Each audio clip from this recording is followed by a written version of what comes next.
it's not just about the follow-up and converting the leads, but it's also having a way to connect with the lead off of social and know that like you're building something that is yours. The problem with TikTok and Reels and Facebook and Instagram, we don't own these platforms. And the truth is, I think we've all seen this, and I don't like to even speak about this, but we have seen people get their accounts shut down. We've seen people get suspended, or, you know, you're in Facebook jail, or your TikTok just like all of a sudden, no views, no leads, no comments.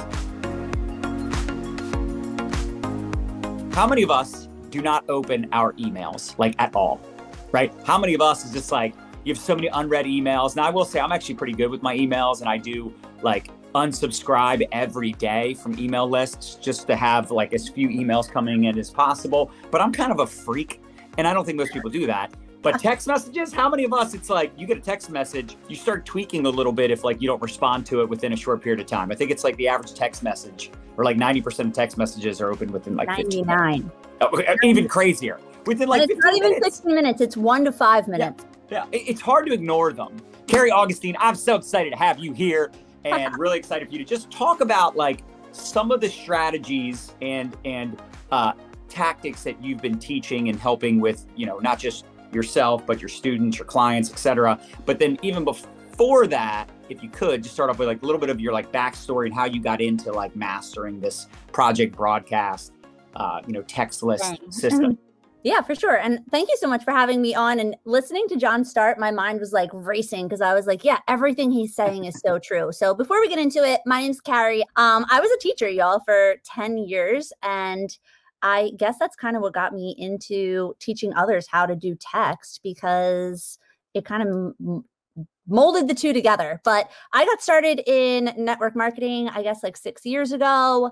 Not typical, but my story was I was a divorced mom, and I just wanted to make ends meet. And, you know, I was working as a teacher, and you can't really make extra money being a teacher. So I got started, and as my business grew and I had the customers rolling in, I wanted a way to like quickly get in touch with them.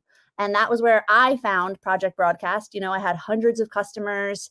I saw a sideline that was using it and, you know, talking about how she could blast these messages out. And it was like magic. She would type it up, send it out, and, you know, the responses would roll in. And that was my initial appeal to the Project Broadcast. And then, I'm going to tell you guys how I've kind of molded it into something way beyond that. For those people that don't know, with Project Broadcast, it's just a text messaging platform. So you can actually have someone text message you. And I'm sure most of us are familiar with this at this point, because there's a lot of platforms or systems out there, companies out there promoting stuff like this. But, you know, it's just so cool because you can have someone text message you and have this personal number, but it's not your actual number. And you can text blast, like, I don't know what the limit is, but, you know, I know there's people that have literally thousands and thousands of people on their text list. So pretty powerful. But yeah, let's dive in. I'm excited to have this conversation for sure. Cool. All right. So I started like that with just customers. And then, as John was saying, you know, people are getting a lot of texts nowadays. And I didn't want to just be the promo girl. I didn't want to be the girl that was just blasting out a message only when there was a promo. I wanted a way to be able to capture these people off of these platforms, right? Because you're on TikTok,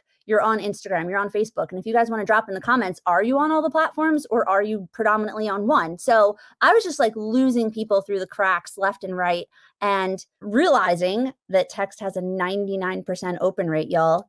Email is only like 20%. And I knew I had to build this list like John talked about. And if you're on here and you're like, what's a list? It's a way to have your leads. And funny enough, not funny, but he brought it up. I had a girlfriend yesterday that her account got shut down, y'all. Hacked. One day, gone. And it wasn't just her Facebook. They got her Instagram too. She had no list, you know, and it happened. My husband has a small Instagram, 1,000. He got hacked 2 weeks ago. Gone, you know? So how do we get these people off? How do you connect them? And another layer before I tell you what I do is let's think about Facebook groups, right? John talks a lot about ATMing and getting people in groups. I do that as well. Have you guys noticed that like the notification and the activity in the groups, like we're not seeing it anymore? Right. So what if you capture the people before you put them in the group? So now they're on a list where you can message them and they're in the group. So you can kind of like message them every once in a while, like, hey, I'm not sure if you saw this post that I made in the group or this recipe that I shared or this workout that just dropped. Now you have the list. it's going right to their phone, 99% open rate, it's getting in front of their eyes, and they don't miss that notification.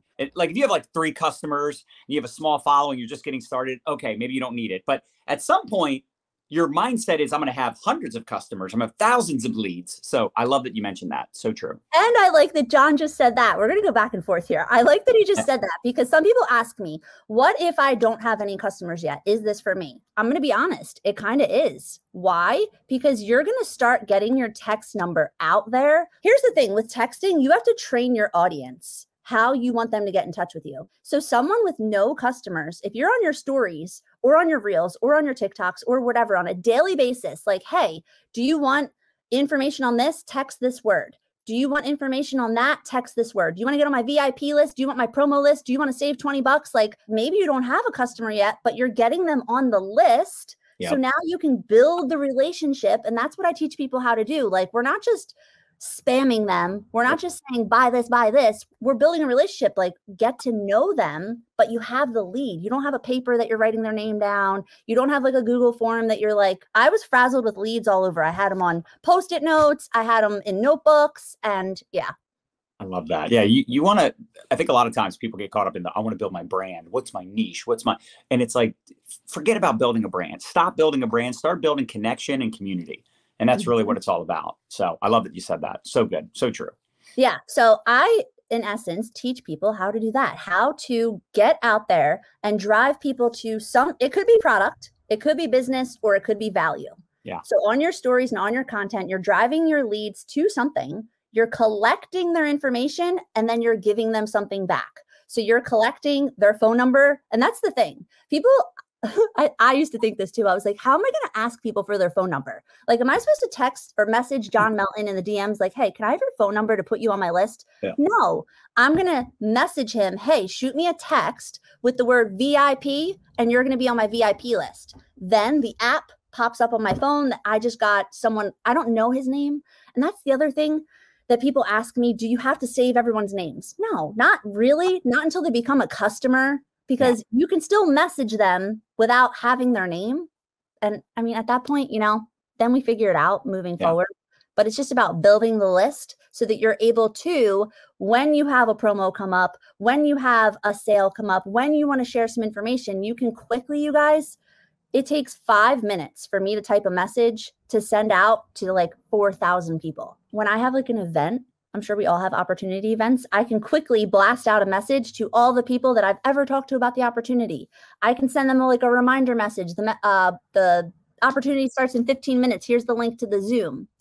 So it has a lot of capability. No, it's so smart. I mean, the biggest issue, and it's always going to go back to this, is that people are not always paying attention to what you're posting. They're definitely missing stuff in the groups. They're definitely going to miss your stories. And now that there's so much competition, there's so many people that are posting. There's so many people, like everybody's like, oh, my views are down. My engagement in my group is down. And it's like, okay, well, you can complain about it. You can say, oh, it's frustrating, or say, okay, I need to pivot. I need to figure out other ways to get in touch and stay in touch. And, it's funny because a lot of what you're talking about, right? Not just spamming your list. It's the same kind of conversation we have with social media, right? Like you don't want to be an infomercial. You don't want to have commission breath where it's like the only time I reach out is when we have a promo, when I'm trying to sell you something. Now, with that being said, you are helping people by notifying them of a sale because again, they're not seeing all the emails. They don't know all the deals that are happening. And you can always put at the bottom of your text,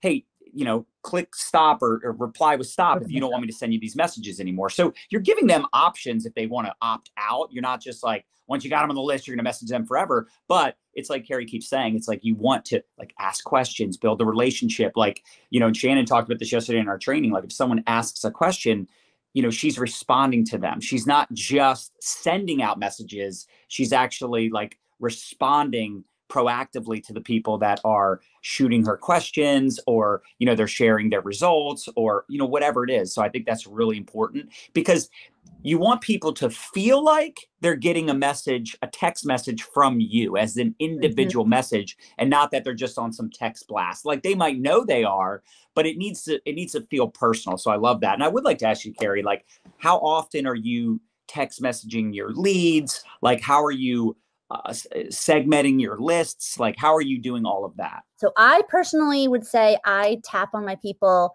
on the regular, like 2 to 3 times a week, right? And it's value. So people ask me like, what kind of value are you providing? What kind of value can I provide? I'm stuck. So value can be anything from, again, a recipe, a workout, a podcast, a blog, a video, a short, a value message could be like, how can I help you? Yeah. How's your week going? Right? Like, so I'm texting those people like, and when I say those people, like my list, my customers are hearing from me like 2 to 3 times a week. My leads, like people that came in and haven't actually converted to a customer, I would say maybe once a week, once every 10 days. Smart. You know, an example I use frequently when I'm training people is I love salads in a jar. Have you ever seen a salad in a jar? That's like my jam. I make them for myself, for my husband. So I, a lot of times, make reels, TikToks. I put them on my stories. I put them everywhere. And I ask people, hey, do you want my 7 favorite salads in a jar? Text me the word salads. So I'm pulling them in, right? They're coming in on my salads. They're getting my recipes for free. Then I'm sending another message. And this is the automated part. I'm sending another message where they're getting another recipe a couple of days later. Then I'm inviting them to my Facebook community. And this is like different messages all done in like a week. And then the last message is, hey, John, you're interested in my salads in a jar. Can I ask, do you have any specific health goals? Right? So that's going to go towards talking about products. Or no, I wanted to save money. Oh, can I show you how I make money on social media? So it's like that's done over the course of about 10 days, 15 days. And I'm having the conversation, but they're on my tag. So once they're in, people are like, well, what's a tag? It's like a label. It's like a label in a department store, men's, women's, children, whatever. So they're on my salads tag. So those people, after they've gone through that sequence, I've talked to them, you know, maybe they turned into a customer, maybe they didn't. I make a new salad in 2 weeks. I send them another message. Oh, hey, did you see the salad that Julie dropped in our group? That could be another message. Like it's just building the relationship and massaging it until eventually they turn into a customer or a team member. That's the goal, right? That's the goal of it. Yeah, that's really smart. And then like, how many do you have, just out of curiosity, if you know, like how many do you have that are leads? How many do you have that are customers? Like how many different like lists do you have? My customers are like 1,300. And then leads for the business, I think I'm like 2,000, 2,500. And then the rest of my project broadcast, so about 3,500 are just like my leads that are sitting in there that have come in on something. You have 3 labels, 3 categories. I have like so many labels. Oh, do you? Like, I mean, you can get so in depth, right? You can have different the cool thing is, you guys, about project broadcast, and people don't realize this, one person can have like literally 50 labels. So you can label them as like a customer with a specific product, with a specific, like maybe they want my salads, maybe they want my intermittent fasting. Like, so you can do that. They don't have to have just one label. So you're treating it as like a full-blown CRM. Basically, yeah. And it's kind of cool because like I let it work. And the other thing that I was telling a client earlier is I let it work for me, right? I'll come on my project broadcast, maybe on my dashboard. I sit at my computer when I'm doing my work and I sit here, you know, 3 to 4 times a day. I catch up on messages. Then I go and like create new conversations, batch create content, do whatever I'm doing, team stuff. Then I come and sit here again. So you don't have to be available all day long. Absolutely. Yeah. You know, it's like you can have like your office hours, yeah, like, where people know you're going to be more responsive than other times. I totally agree. I love that. That's so good. And then the other thing I want to give you guys a tip is like, because I know it's month end, it's promo time. This is a massive tip. If you guys are sending messages out, you need to have a call to action on them, because people sometimes don't realize that you want them to respond. Because like John said, there's so many brands sharing messages right now that like I'm getting messages for Diff sunglasses. They don't want me to respond, but like we want our people to respond, right? So sometimes you have to ask a question and make sure if you guys are out there using Project Broadcast that you have a keyword response on that message. So like if you're sending out information, hey, it's end of the month. Oh my gosh, there's a massive promo going on. Respond promo. Like give them a keyword, because that's tagging all of those people on the keyword.